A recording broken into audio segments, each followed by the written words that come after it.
Vamos lá, Gênesis capítulo 17, versículo 15. Quem achou diz amém, quem não achou diz vou encontrar. Diz assim a palavra do Senhor. Deus disse a Abraão: Saraí, sua mulher, você não chamará mais de Saraí, porém de Sara. Eu a abençoarei e darei a você um filho que nascerá dela. Sim, eu a abençoarei e ela se tornará nações. Rei de povos procederão dela. Então Abraão se prostrou com o rosto em terra e riu, dizendo consigo mesmo: pode nascer um filho a um homem de 100 anos? E será que Sara, com seus 90 anos, ainda poderá dar à luz? Deus lhe respondeu: na verdade, Sara, sua mulher, lhe dará um filho, e você a chamará de Isaque. Estabelecerei com ela a minha aliança perpétua para a sua descendência. Quanto a Ismael, eu ouvi o pedido que você me fez. Vou abençoá-lo, farei com que seja fecundo e multiplicarei extraordinariamente, e ele será pai de 12 príncipes, e dele farei uma grande nação.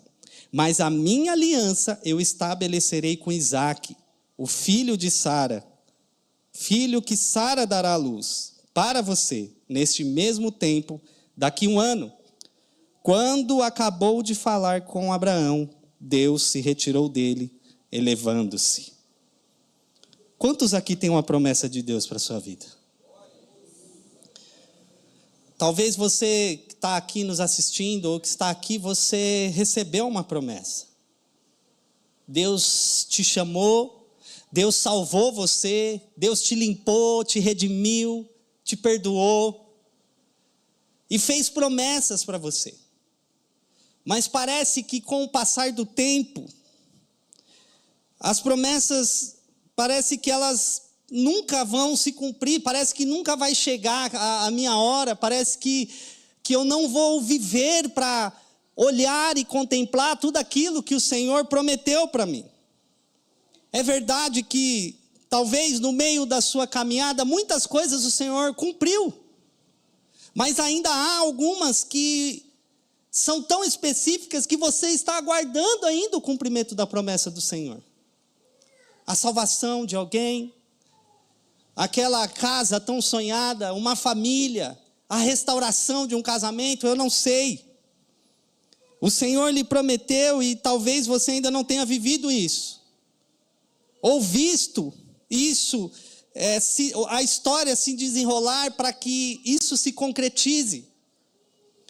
Nós estamos aqui, queridos, diante da história de um homem que não é muito diferente da realidade de nós. Gênesis capítulo 12 vai dizer que Deus chama Abraão, diz para ele sair da terra dele, da parentela dele, e que faria dele uma grande nação. E esta caminhada de fé envolvia uma promessa. A promessa para que um homem e uma mulher, que até então não tinha filhos, surgisse uma grande nação, surgisse um povo. E Abraão, mesmo não sabendo direito todas as circunstâncias, mesmo não sabendo para onde Deus o enviaria, ele obedece e vai. A Bíblia diz isso, que ele obedece como Deus diz, como Deus lhe havia ordenado, então ele sai do meio da sua parentela e vai. Começa então uma jornada de fé. Agora aqui no capítulo 17, queridos, nós vemos o início dos versos onde Deus aparece para Abraão novamente, aparece de uma forma maravilhosa, e ele começa a reforçar para Abraão então essas promessas que ele havia feito. E é diante desse contexto que eu gostaria de tirar algumas lições com vocês. Lições que talvez poderão te ajudar a permanecer firme. Lições que talvez vão ajudar você a entender claramente o que é que o Senhor tem para você. O que é que de fato o Senhor deseja realizar na sua vida. Porque lá em Efésios, querido, capítulo 5, no verso 17, diz que é insensatez nós vivermos sem entender é a vontade de Deus. Nós precisamos compreender. E aqui Abraão, diante desse cenário ali onde Deus aparece para ele, traz algumas lições para nós. Como é que nós devemos olhar diante dessas situações e buscar perseverar naquilo que o Senhor prometeu para nós.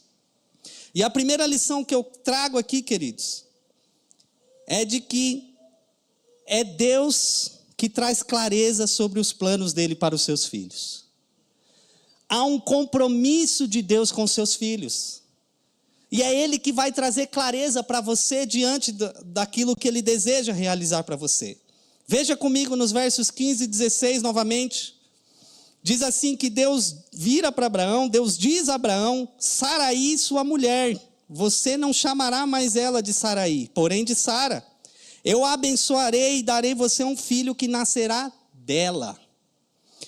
Até aqui, queridos, Abraão não tinha a mínima ideia de como seria o cumprimento da promessa. Se vocês olharem novamente, voltarem lá, depois façam esse exercício em casa, você vai ver que Deus chama ele, diz que vai fazer uma grande nação através dele, mas não diz como isso vai acontecer. Não mostra para ele com clareza como seria o cumprimento disso. E é interessante que se nós formos olhar do capítulo 12 até o capítulo 17, esse capítulo que nós lemos, parece que são apenas 5 capítulos, mas na verdade se passam mais de 20 anos. Desde a primeira vez que Deus faz uma promessa para ele, depois no capítulo 15 Deus reforça, e agora já há 24 anos depois, Deus aparece para ele para falar, dar clareza agora de fato, como vai se dar o cumprimento dessa promessa. Mas agora Deus não só vai reforçar, Ele também vai trazer clareza. Ele vai revelar mais a Abraão aquilo que Ele vai realizar de fato na vida dele. E a primeira coisa que eu vejo aqui que é interessante, que Deus, Ele muda o nome da mulher dele. Para trazer ainda mais clareza para Abraão, a primeira coisa que Deus faz é mudar o nome da mulher dele. A esposa dele se chama Saraí, e é interessante que Saraí significa minha princesa. Ou seja, é a ideia de que ela é a princesa de uma família, de que ela pertence a um grupo. É tão interessante isso que os teólogos vão dizer que aqui explica um pouco por a raiz, a linhagem, nobreza dela. O fato do nome dela significar isso. Mas Deus muda o nome dela e, curiosamente, é a única mulher na Bíblia que tem o nome mudado. Nós vemos Deus fazendo isso com homens, mas é a primeira e única mulher que Deus muda o nome dela. E agora Deus diz que ela vai chamar Sara. Não é mais minha princesa, é apenas princesa, porque Deus queria mostrar para ele que não seria apenas mais de um grupo específico, mas seria de fato uma princesa que daria semente para uma linhagem santa, uma linhagem real, uma linhagem que geraria muitas nações. Então Deus começa agora a trazer mais clareza para ele. Bênçãos essas, inclusive, que estava envolvida a cura da sua mulher. Porque se você for ver no capítulo 11 de Gênesis, fica muito claro que Sara era estéril. Ela não podia dar filhos. Então não era só simplesmente fazer a mudança de um nome, mas era também abençoá-la para que ela tivesse o seu ventre curado. Então Deus começa agora a falar para ele como é que ele completaria essa obra na vida dele. Como ele realizaria isso. Como seriam os planos de Deus para a vida dele e para sua esposa. Mas infelizmente, queridos, por não ter clareza dos planos de Deus, muitas vezes eu e você quebramos a cara. Quando nós olhamos para o capítulo 16 de Gênesis, nós vamos ver Abraão sem ter essa clareza, sem saber de fato qual era o plano de Deus para a vida dele. Nós vemos Abraão ouvindo a sua esposa, tomando a serva da esposa dele e tendo um filho. Filho esse que trouxe problemas familiares. Que trouxe situações, queridos, das quais depois ele teve que dar um jeito de resolver e despedir o teu filho por causa do problema que estava trazendo para dentro da casa dele. Problema esse, inclusive, que nós estamos vendo um conflito até hoje. Árabes contra judeus. Tamanha foi a dor de cabeça. porque ele não tinha clareza, ele queria dar um jeitinho para Deus, e é importante que você entenda, querido, se você ainda não tem clareza, aguarde, porque é o Senhor que vai trazer clareza sobre os planos dele para a sua vida. Não tome decisões precipitadas, não queira, querido, fazer as coisas do seu jeito. Infelizmente, Abraão acabou tomando essa decisão, mas agora o Senhor está consertando e dizendo: ei, é através da sua esposa, da sua legítima esposa, é ela que eu vou curar e vou fazer nova todas as coisas. E às vezes nós olhamos as circunstâncias diante das promessas de Deus e nós achamos que agora é a hora, é o momento, e tomamos decisões precipitadas. Mas não faça isso, querido. Se você não tem clareza de fato daquilo que o Senhor tem para a sua vida, busque, ore, mas não tome decisões que possam trazer problemas para vocês. É não dar um passo sequer sem que o Senhor te traga a verdadeira clareza daquilo que Ele deseja para a sua vida. Sem que Ele tenha revelado completamente, porque às vezes, queridos, o Senhor não vai trazer toda a revelação completa de tudo aquilo que Ele vai fazer na sua vida. Ele vai dar lampejos para você, ele vai dar alguns sinais. Quando nós olhamos, por exemplo, para a vida de José, ele deu sonhos, mas ele não falou como seria o processo. Então é importante que você se mantenha firme, sabendo que no final, quando de fato a promessa se cumprir, você vai olhar para trás e dizer como José disse para os irmãos dele: ei, fiquem tranquilos, porque eu sei que tudo isso que eu passei foi porque o Senhor permitiu que eu passasse, para que eu pudesse ser um instrumento de salvação para o meu povo. Então entenda isso, queridos, é Ele que vai te dar clareza. Se você ainda tem dúvida de quais são os planos do Senhor para a sua vida, espere mais um pouco, mas não tome uma decisão sem que Ele te dê clareza daquilo que Ele quer para a sua vida. Seja num relacionamento, seja num trabalho, seja na compra de um carro, de um imóvel. Ah, meus irmãos, quantos de nós quebramos a cara porque não esperamos saber de fato qual é a vontade de Deus para nós? Quantos? Eu já quebrei a cara várias vezes. Várias vezes. Recentemente, inclusive, estava até conversando isso com a minha esposa.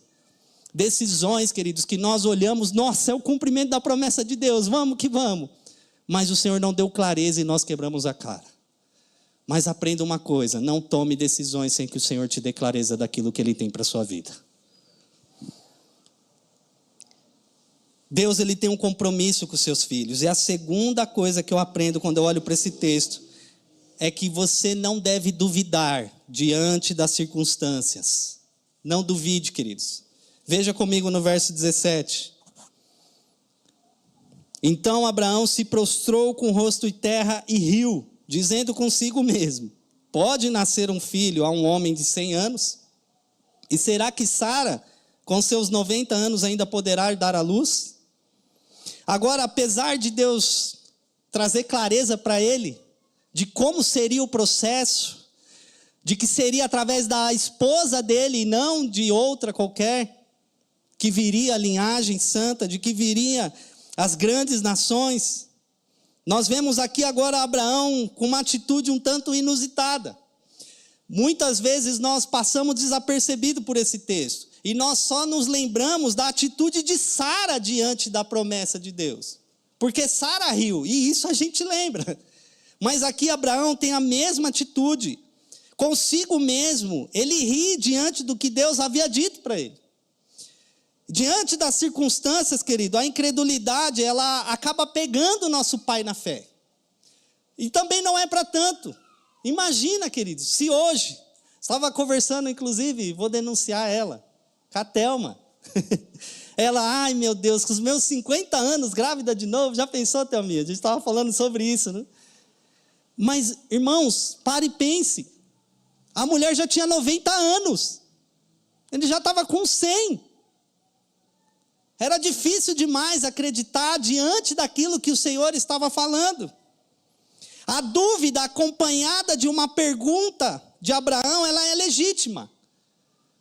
Às vezes você vai questionar algumas coisas e tudo bem, é legítimo a sua dúvida, o seu questionamento. Nós sabemos, queridos, que de fato era algo impossível. Mas ele estava diante daquele que logo no início do capítulo vai dizer que é o grande El Shaddai, o Deus Todo-Poderoso.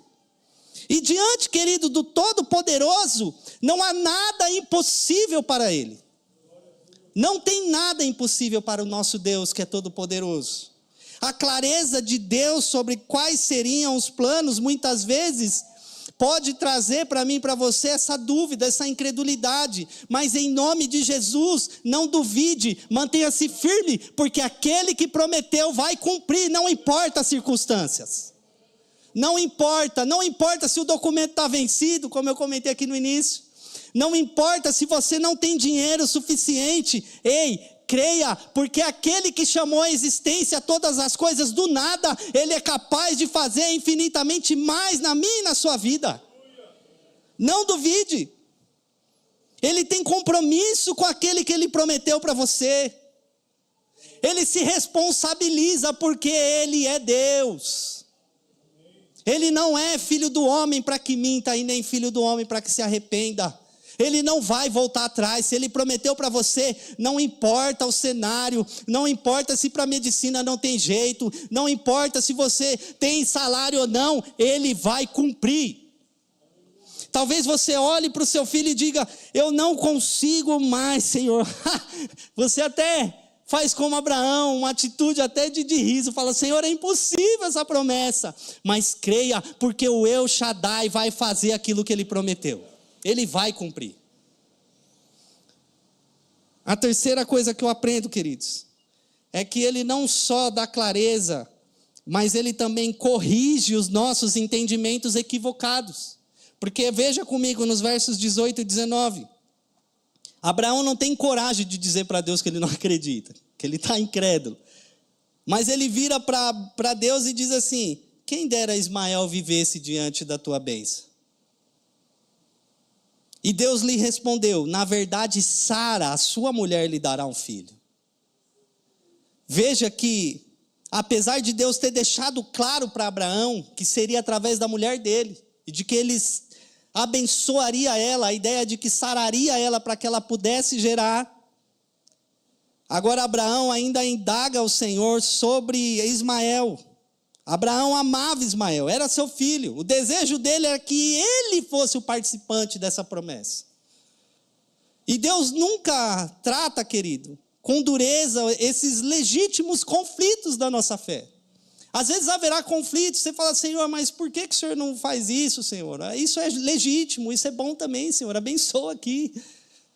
Deus não trata com dureza, pelo contrário, é interessante que Deus agora não só reforça o que ele tinha dito, mas ele vai dar inclusive nome para a promessa. Ele vai dizer: sua esposa vai dar um filho e o nome dele vai ser Isaac. E eu percebo o quanto Deus é maravilhoso, porque Isaac significa exatamente riso. Aquele que riu, ele rirá, ele ri. Deus queria tirar de Abraão todo entendimento equivocado diante da promessa que Deus tinha para cumprir na sua família. E quantos de nós, queridos, estamos compreendendo de forma equivocada aquilo que Deus quer realizar? Aquilo que Deus quer fazer através de nós. Mas nessa noite o Senhor quer corrigir todo e qualquer entendimento equivocado sobre aquilo que Ele quer realizar na sua vida. Ele quer tirar esses conflitos. Ele quer trazer clareza, mas não só clareza, Ele quer dar nome às promessas para você. Talvez você está em dúvida: será que é isso, Senhor? Não está, apesar de Deus ter sido específico, ainda não está tão claro para você. Nessa noite Ele está dizendo: ei, a promessa que eu tenho para você é essa sim, não duvide, continue caminhando, porque eu vou cumprir, eu vou realizar. E mesmo diante desse conflito, nós vemos que Deus é misericordioso e diz que vai abençoar Ismael. E aí eu tiro uma segunda lição aqui, dentro dessa passagem, porque apesar de muitas vezes nossos entendimentos estarem equivocados, o Senhor é misericordioso e responderá até algumas das nossas orações. Mas saiba que aquilo que Ele tem para você é aquilo e pronto, final. Ele quer corrigir os seus entendimentos equivocados. Ele quer dar nome, assim como Ele fez para Abraão. Você não está entendendo, Abraão? É sua mulher e o nome dele é Isaac. Quer mais claro do que isso? Meu irmão, minha irmã, se o Senhor precisar desenhar para você hoje, nessa noite, Ele vai, porque Ele quer que você saia daqui com o entendimento correto daquilo que Ele tem para a sua vida. Ele quer que você saia daqui certo, confiante de que aquilo que Ele prometeu, Ele vai cumprir. Não é outra bênção, é aquela que Ele te prometeu. É o seu casamento que Ele vai restaurar. É o seu filho que Ele vai salvar. Tenha clareza nessa noite. Então Ele é esse Deus que tem compromisso com seus filhos. E como alguém que tem compromisso de fato, Ele tira de nós todo o pensamento equivocado. Em quarto lugar, queridos, para nós encerrarmos, o cumprimento das promessas de Deus é no tempo dele e não no nosso. E isso aqui é o desafio. Porque quando nós olhamos aqui nos versos 21 e 22, nós vamos ver que o Senhor é muito claro em dizer: vou estabelecer a minha aliança com Sara. Sara dará a luz para você neste mesmo tempo, daqui a 1 ano. E quando acabou de falar Abraão, Deus se retirou dele levando-se. Perceba que agora Deus é mais específico. Deus diz o tempo. Mas puxa vida, Deus, o Senhor ficou 24 anos para falar isso. Meu irmão, eu não sei quanto tempo faz você estar esperando. Mas entenda uma coisa, é no tempo dele. É no tempo dele. Deus não só traz a clareza para Abraão, não só corrige os seus entendimentos equivocados, mas Ele dá um prazo determinado. O prazo é Ele que estabelece, não é você. Eu não sei se são mais de 10 anos que você está orando por alguém. Nós temos uma irmã aqui que o irmão dela orou há muito tempo por ela. E teve o privilégio de batizar ela. Não é verdade, minha irmã? Eu não sei quanto tempo faz. Mas eu tenho certeza de uma coisa: o tempo é dele. É no agir dele, é no momento dele. E quando for acontecer, meu irmão, minha irmã, não tem diabo, Satanás que fique na frente, porque ele vai cumprir. Se você for olhar para Gênesis capítulo 18, você vai ver que a promessa se cumpre exatamente como Deus havia dito. Passou aquele período e Sara deu à luz. Porque é no tempo dele, não é no nosso. É no tempo dele. Eu sei que às vezes é difícil esperar. É difícil permanecer firme, queridos, quando você já começa a ver seus cabelos ficando brancos e nada, não está acontecendo nada. Você vê a situação piorando e nada. Mas entenda uma coisa: quando Ele determinar, é naquele tempo e acabou. Vai acontecer, a promessa vai ser cumprida, ela vai ser realizada, porque nada pode impedir o agir do Senhor. Isaías 53:13 diz: antes que houvesse dia eu sou, e não há nada que escape das minhas mãos, agindo eu, quem impedirá? Quem é que pode impedir o agir do Senhor na minha e na sua vida, meu irmão? As circunstâncias, a medicina, não. Ele é o grande El Shaddai, o Todo-Poderoso. Aquele que em Filipenses, lá no capítulo 1, no verso 6, o apóstolo Paulo vai dizer: ei, eu estou certo de que aquele que começou a boa obra em vocês, há de completá-la até o dia de Jesus Cristo. É no tempo dele, mas ele vai completar. Ele não é como os prefeitos, os vereadores que começam a obra e se estende há anos, queridos. Nunca termina. A obra dele não importa as circunstâncias, ela tem prazo e ela vai ser concluída na minha e na sua vida. Por isso não desanime, persevere, creia que Ele é o Deus Todo-Poderoso para cumprir tudo aquilo que Ele prometeu. Não duvide dos processos, não importa as circunstâncias, queridos. Permaneça com os olhos fixos nele, crendo de que Ele vai fazer. Ainda que talvez você já saiba quais são todos os processos pelos quais Deus irá cumprir as promessas deles em sua vida. Peça para que Ele corrija se existe algo equivocado nos seus pensamentos. Se existe algo do qual você não está ainda entendendo. E clame para que Ele faça exatamente como Ele desejar. Porque Ele vai fazer o melhor. É sempre o melhor, meus irmãos. É sempre o melhor. Eu já provei isso tantas vezes, de achar, Senhor, isso aqui já seria maravilhoso. Aí Deus vem e faz um upgrade. Aí você olha, você fala, meu Deus do céu. E aí você vai para aquele Salmo 121, se eu não estiver enganado. 121 não. Que fala, nós estamos como aqueles que sonham. Esqueci qual que era agora, fugiu. Oi? 126? Isso. Porque de fato Ele é Deus que surpreende a gente. E Ele vai surpreender você. Então continue firme, irmão, não desanima não. Continue clamando, porque no tempo dele, Ele vai cumprir.